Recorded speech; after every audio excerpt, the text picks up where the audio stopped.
Everyone, जय Hind. Let's start today's article. आज का जो आर्टिकल है वो इजराइल ने जो अटैक किया है ईरान पे उसी से रिलेटेड है। अब सवाल ये उठता है कि इजराइल ने ईरान पे अटैक किया कि क्यों है। अभी तो हम इजराइल और फिलिस्तीन की बात सुन रहे थे, तो इस बैकग्राउंड को समझने के लिए हम थोड़ा सा अगर और चीज़ें ज़रा समझ लें तो ये हमें बेटर समझ में आएगा कि ईरान और इजराइल के क्या कॉन्फ्लिक्ट्स हैं। तो यहाँ पे ये कुछ जो है वो शॉर्ट सा हमने आपके लिए एक नोट जो है वो रेडी किया है, जिससे आप ईरान और इजराइल के जो लॉन्ग टर्म कॉन्फ्लिक्ट हैं उनको आप समझ सकते हो। जैसे पहला है that is religious and ideological divide. दोनों जो है वो विचारधारा और धर्म पे दोनों में एक विभाजन है।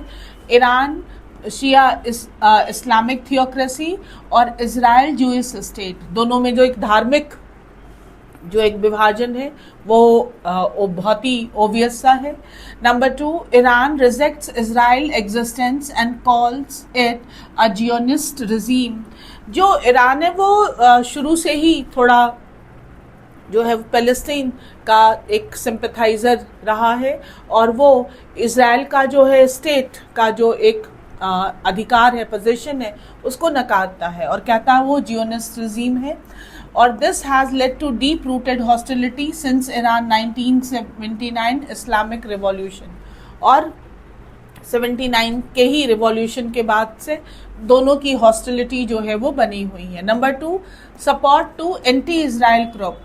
Iran backs Hezbollah, Lebanon and Hamas, Gaza. These group launch attack on Israel. जो इजराइल पर जो अटैक करते हैं, चाहे वो लेबनान के हिजबुल्लाह समूह रहा हो या गाजा का हमास, इसको जो ईरान है वो सपोर्ट करता है। Israel sees them as terrorist organisation. Israel इन ग्रुप्स को, हिजबुल्लाह और हमास को जो है वो टेररिस्ट ग्रुप की तरह देखता है। और Iran sees them as resistance, और ईरान कहता है ये रेजिस्टेंस यानी जो किसी चीज़ के खिलाफ जब हम लड़ते हैं, थामे रहते हैं, ये रेजिस्टेंस वाले ग्रुप हैं। Number 3, nuclear threat perception. जो एक न्यूक्लियर जो है थ्रेट का जो एक परसेप्शन है, उसको लेकर भी ईरान और इजराइल में बहुत कॉन्फ्लिक्ट है। Iran is enriching uranium. Iran जो है वो यूरेनियम इनरिच कर रहा है, तो सस्पेक्टेड न्यूक्लियर वेपन एम। तो ऐसा सस्पेक्ट है कि ये न्यूक्लियर वेपन की तरफ एम कर रहा है। Israel view this as an existential threat and has launch air strike. अब अगर ईरान जो है वो यूरेनियम इनरिच कर रहा है और सस्पेक्ट है कि वो न्यूक्लियर वेपन की तरफ एम कर रहा है, तो इजराइल अपने एग्जिस्टेंस के लिए, अस्तित्व के लिए इसको खतरा मान रहा है और इसीलिए लॉन्च किया एयर स्ट्राइक और cyber attack on Iran's nuclear sites. उनके न्यूक्लियर साइट्स पर अटैक किया। अगला है proxy war in the region. जो प्रॉक्सी वॉर यानी हम डायरेक्ट नहीं लड़े किसी से, अपनी जगह किसी और को भेजे लड़ने के लिए, प्रॉक्सी वॉर का conflict playing out in Syria, Lebanon, Gaza. Iran uses proxies war और Israel uses air power and intelligence. Ongoing cold war in West Asia, जो एक कोल्ड वॉर जो वेस्ट एशिया में चल रहा है। और number 5, global alliance and US factor. जो एक ग्लोबल अलायंस है, इजराइल का क्लोजअप यूएस एलाई, जो इजराइल का बहुत बड़ा समर्थक है वो है यूएस, और ईरान का under US sanction, US withdrawal from nuclear deal, version tension, और ईरान जो है वो यूएस के सैंक्शन में है।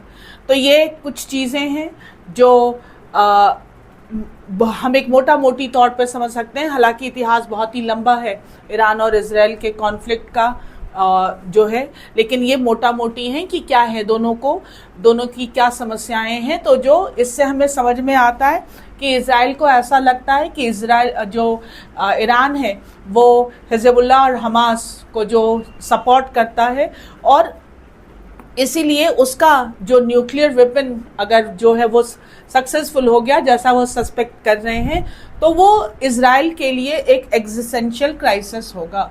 अब हम ज़रा न्यूज़पेपर की तरफ चलें कि न्यूज़ हमारा आज का जो आर्टिकल है वो इस कंसर्न में क्या कह रहा है। तो अब हम पढ़ते हैं हमारा आज का आर्टिकल। जो हेडलाइन है वो है रोग नेशन। रोग मीन्स खराब, जो है विकेड, दैट नेशन, एक नुकसानदेह नेशन। इजराइल ने पुश कर दिया है, धकेल दिया है वेस्ट एशिया को इनटू अ सिक्योरिटी अबीस का मतलब होता है एक ऐसा गहरा कुआं या खाई जिसमें रोशनी नजर ना आ रही हो, यानी जहां पर होप ना नजर आ रही हो, उसको हम अबीस कहते हैं। यहाँ पर ग्रामर के पॉइंट ऑफ व्यू से एक चीज ध्यान रखिएगा, जब भी किसी चीज का मीडियम चेंज हो जाता है तो अगर कोई पुश कर दे आपको, आप जिस स्थिति में हैं उससे दूसरी स्थिति में, तो पुश्ड इनटू, क्योंकि इनटू का यूज ही हम करते हैं मीडियम चेंज के लिए। तो इजराइल ने पुश कर दिया है वेस्ट एशिया को अबीस में, जहां पर अब होप नजर नहीं आ रही है। Israel strike on Iran's nuclear facilities. Israel ने जो स्ट्राइक किया है ईरान के न्यूक्लियर फैसिलिटीज पर एट अ टाइम, एक ऐसे time when Washington and Tehran were in talks, जब यूएस और ईरान बातचीत कर रहे थे, उस टाइम पर जो ये अटैक किया है आर ब्रेजनली इलीगल। ये बिल्कुल ब्रेजनली, एकदम शेमलेसली, एकदम ओपन रूप से जो है वो ये इलीगल है, यानी कि ठीक नहीं है, नाजायज है। रेकलेस, लापरवाह, यानी जिसको परवाह ना हो कि उसके किसी भी एक्शन का क्या परिणाम निकलेगा, उसे हम रेकलेस कहते हैं। एंड डेंजरस, और साथ ही साथ ये खतरनाक भी है। If there was any possibility of, अगर कोई भी संभावना थी, if there was any possibility of resolving the nuclear issue through dialogue, अगर कोई भी संभावना थी कि थ्रू डायलॉग की बातचीत से न्यूक्लियर इशू को जो है वो संभाला जा सकता था, सुलझाया जा सकता था। इजराइल हैज प्रैक्टिकली, तो एकदम जिसे कहते हैं स्पष्ट रूप से प्रैक्टिकली इजराइल ने किल्ड इट, इसको खत्म कर दिया है। दैट डोनाल्ड ट्रम्प, जो डोनाल्ड ट्रम्प हैं, डिस्पाइट अब बीच में ब्रेक दिया, subject Donald Trump subject use कर दिया और उसके बाद फिर एक कॉमा लगा दिया है, यानी pause. Despite his repeated warning, इसके बावजूद कि उन्होंने लगातार वार्निंग दी है। फेल टू, अब यहाँ से कनेक्ट कर दिया, फेल टू स्टॉप, वो असफल रहे हैं, to stop America's closest ally from, जो अमेरिका का जो सबसे निकट जो पार्टनर है, एलाई है, साथी है, फ्रॉम लॉन्चिंग द अटैक, इस अटैक को लॉन्च करने में। Threatening his own diplomatic push, जिससे उनके अपने ही डिप्लोमैटिक पुश को जो है अब वो थ्रेटन है। सजेस्ट, और ये दर्शाता है that the US president was, कि जो यूएस प्रेसिडेंट हैं वॉज ईदर नॉट सीरियस, या तो वो गंभीर नहीं है अबाउट हिज वर्ड्स, अपने शब्दों को लेकर, और हैड लिमिटेड इन्फ्लुएंस, या फिर उनका प्रभाव अब उतना नहीं है। इजराइल ओवरनाइट अटैक, ये जो रातों रात इजराइल ने जो अटैक किया है, टारगेटेड, और जिसका निशाना था द नतान्स न्यूक्लियर इनरिचमेंट फैसिलिटी, जो ये इस जगह पर जो ये इनरिचमेंट फैसिलिटी थी, बॉलिस्टिक मिसाइल फैक्ट्रीज, और जो बॉलिस्टिक मिसाइल की जो फैक्ट्रीज हैं, एंड द रेजिडेंसेस ऑफ, और जो रेजिडेंसेस थे of Iran top nuclear scientists के, and military chain of command, और जो मिलिट्री चेन ऑफ कमांड था, इन सारी जगहों पर जो रातों रात जो अटैक किया है इजराइल ने। इन रिटालिएशन, अब बदले में ईरान ने भी लॉन्च किया a drone attack with most shot down, जिसमें ज़्यादातर जो है वो शॉट डाउन गिरा दिए गए। सुप्रीम लीडर हैं आयतुल्लाह खमेनी हैज़ प्रॉमिस्ड, उन्होंने जो प्रॉमिस किया है अ हार्श रिस्पॉन्स, कि इसका बहुत ही जो है वो कड़ा जवाब देंगे। इफ ईरान लॉन्चेस, अगर ईरान भी लॉन्च करता है ballistic missiles which seem likely, जिसकी संभावना है, विच सीम्स लाइकली, जिसकी संभावना है, इजराइल वुड कैरी, तो इजराइल वुड कैरी आउट, तो फिर वो कैरी आउट करेगा, एग्जीक्यूट करेगा मोर अटैक्स और अटैक एज, जैसे कि prime minister Benjamin Netanyahu has indicated, जैसा जो है प्राइम मिनिस्टर, इजराइल के प्राइम मिनिस्टर ने इंडिकेट किया है, हिंट किया है. सो व्हाट पॉसिबली अवेट्स, तो अब क्या चीज़ है जो इंतज़ार कर रही है. West Asia are prolong attack and counter attack, तो जो वेस्ट एशिया में जो ये अटैक्स और काउंटर अटैक जो हो रहे हैं, यानी एक अटैक कर रहा है फिर उसके बाद दूसरा जो है वो उत्तर में वो भी अटैक कर रहा है, with potential regional spill over effects. तो इसके स्पिल ओवर इफेक्ट्स यानी जो चीज़ें अब कंट्रोल से बाहर चली जाती हैं, जो उसके दुष्परिणाम होंगे वो ये जो है रीजन जो है वो देखेगा. There are legitimate concern about, कुछ जो है लेजिटिमेट यानी कि जायज़ कंसर्न, चिंताएं अबाउट ईरान्स न्यूक्लियर प्रोग्राम को लेकर है. It has enrich uranium two 60% purity, इसने जो है वो इनरिच किया है यूरेनियम को 60% प्योरिटी तक, जिसका दो ही जो है पर्पस होता है. या तो आप जो सिविल उसके लिए यूज़ करते हो वेपन्स के लिए, और या फिर न्यूक्लियर वेपन के लिए. Way above the grade of civilian purposes, जो सिविलियन पर्पसेस से ऊपर है, अब ऊपर है. ये इजराइल से Iran was making attempt to, अब इजराइल का कहना है कि Iran was making attempt to build a bomb in secret, कि वो सीक्रेट में बॉम्ब बना रहे हैं. While the International Atomic Energy Agency says, वो ये कह रही हैं कि Iran has enough highly enriched uranium, कि ईरान के पास पहले से ही highly enriched uranium है to make बॉम्ब बनाने की. There is no conclusive evidence, लेकिन कोई भी जो है कंक्लूसिव पुख्ता जो एविडेंस हैं टू सजेस्ट, वो ये नहीं दर्शाता that Iran has moved in this direction, कि वो इस डायरेक्शन में उसने कदम उठा लिए हैं. Tehran once agreed to scuttle its nuclear program, अपने न्यूक्लियर प्रोग्राम को, in return for the lifting of sanction, उसने अपने न्यूक्लियर प्रोग्राम को जो है वो स्कटल किया इस चीज़ के लिए ताकि जो उस पर सैंक्शंस थे वो जो है वो हटा दिए जाएं, as part of the multilateral agreement in 2015 में जो एक मल्टीलैटरल एग्रीमेंट हुआ था. इस पर हम एक न्यूज़पेपर आर्टिकल पहले कर चुके हैं.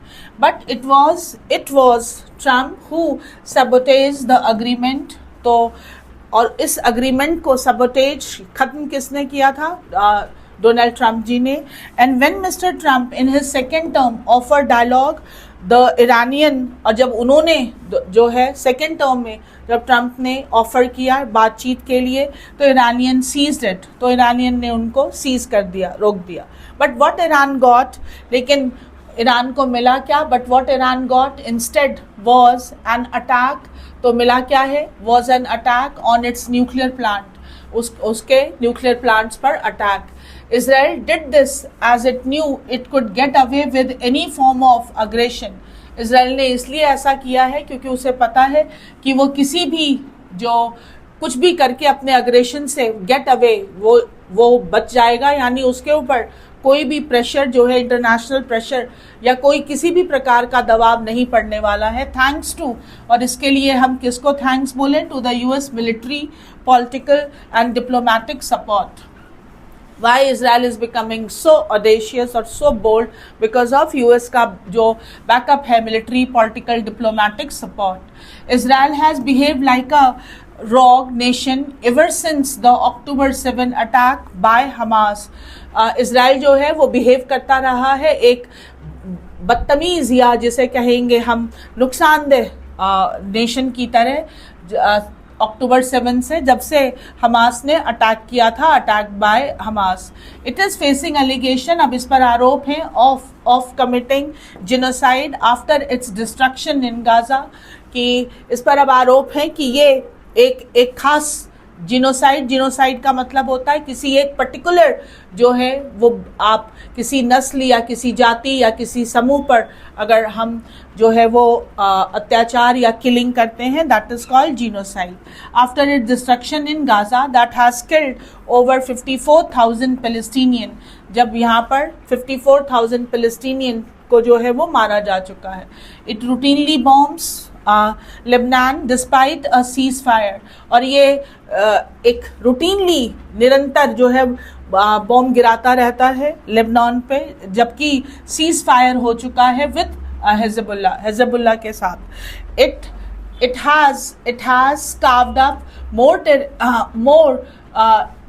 टेरिटरीज, इसने और क्षेत्र जो है वो ले लिया है इन सीरिया में after the collapse of the Assad regime के बाद। एंड नाउ और अब by attacking Iran, Tel Aviv has pushed West Asia into a deeper security Abish.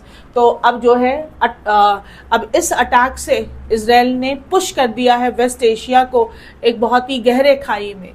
Israel unchecked militarism is closing the space for diplomacy in, जो Israel का जो unchecked uncontrol जो military use करने वाली जो ये एक का जो रास्ता है इस क्लोजिंग, वो बंद कर रहा है द स्पेस फॉर डिप्लोमेसी, किसी भी प्रकार की बातचीत से चीज़ों को सुलझाने की इन अ टुमल्टस रीजन, जो पहले से ही बहुत उथल पुथल वाला जो क्षेत्र है।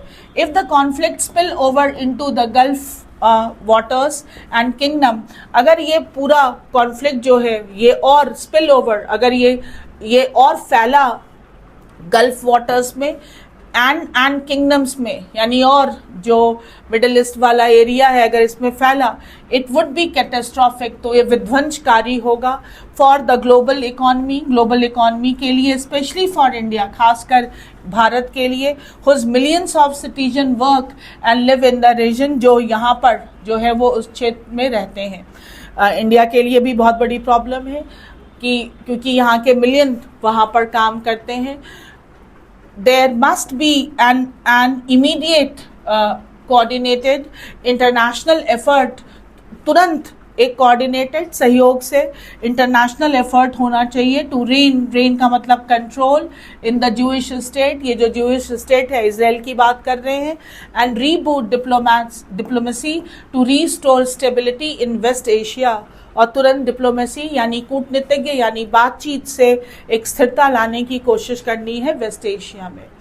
तो आर्टिकल में हमने देखा कि इजराइल ने जो ईरान के न्यूक्लियर फैसिलिटीज़ पर जो अटैक किया है, ये कहते हुए कि उसको संदेह है कि ये न्यूक्लियर बॉम्ब बना रहे हैं, और फिर ईरान ने भी रिटेलिएशन में ड्रोन अटैक किया है, और अगर ये वार और फिर पलटवार चलता रहा तो जो वेस्ट एशिया है उस पर जो है वो काफ़ी प्रॉब्लम जो है वो हो जाएंगी, ये आर्टिकल कह रहा है। चलिए देखिए ज़रा हम वर्ड्स करें, और आपको बता दिया है कि रीजंस क्या हैं। So let's do the words now. पहले अबीस का मतलब ही होता है सिचुएशन ऑफ ग्रेट डेंजर, एक गहरा एक खतरा जिसमें उम्मीद नज़र नहीं आ रही हो कि क्या होगा, that is called abyss. Brazen, shameless, audacious, बेशर्मी से और बहुत ढीठता से। Prolong, extended, lengthy, scuttle, to deliberately ruin a plan, sabotage, scuttle. Enrich, enhance या improve, enhance करना या improve करना। Spill over, that is overflow, किसी चीज़ का overflow होना। Genocide, that is नरसंहार, massacre, और tumultuous, chaotic और unstable, rein in, to control या restrain, get away with, evade या escape, rogue nation, a country that violates international norms and act aggressively, कोई भी जो नेशन जो बहुत ही जो a country that violate international norms, rogue हम नॉर्मली कोई ज़रूरी नहीं नेशन को बोलें, हम लोगों को भी जो है वो बोल देते हैं कि रॉग, यानी कि जो किसी भी उसके लिए जो नियमों का उल्लंघन करता हो और नुकसानदेह हो, दैट इज रॉग। क्वेश्चन देखें तो क्वेश्चन में हमारे पास जो पहला क्वेश्चन आया है कि what is the central argument of the article. Number 1, Israel strikes and US support have pushed West Asia into turmoil. Yes, Iran has declared war on Israel. Iran has declared war on, अभी नहीं किया है। US and Israel are stabilizing West Asia, no. And Iran is using nuclear weapon against civilians. अभी Iran is using nuclear weapon, नहीं, ये कुछ अब ऐसा नहीं है। Answer is A. What is the article's view on Israel recent action. तो they were in self defence, no.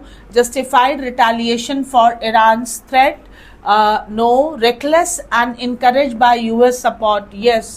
And in line with international law, no.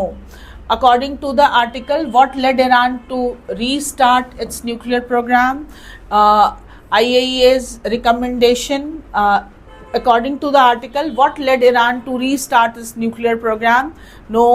Israel bombing of Tehran? No. Iran's lack of nuclear capability? No.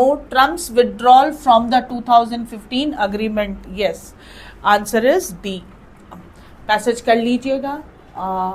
अगर आपको इसके बारे में नई जानकारी है कि क्या ईरान और इजराइल के क्या कॉन्फ्लिक्ट हैं, तो थोड़ा पढ़िए इसके बारे में। और अगर नहीं इंटरेस्ट है तो कोई बात नहीं, सिर्फ पैसेज करिए और यहाँ से जितना आपको मिलता है वो उतना ही जो है इंफॉर्मेशन आप गैदर करिए, that is also okay. So do the article, फिर मिलेंगे अगले आर्टिकल में। थैंक यू, जय हिंद।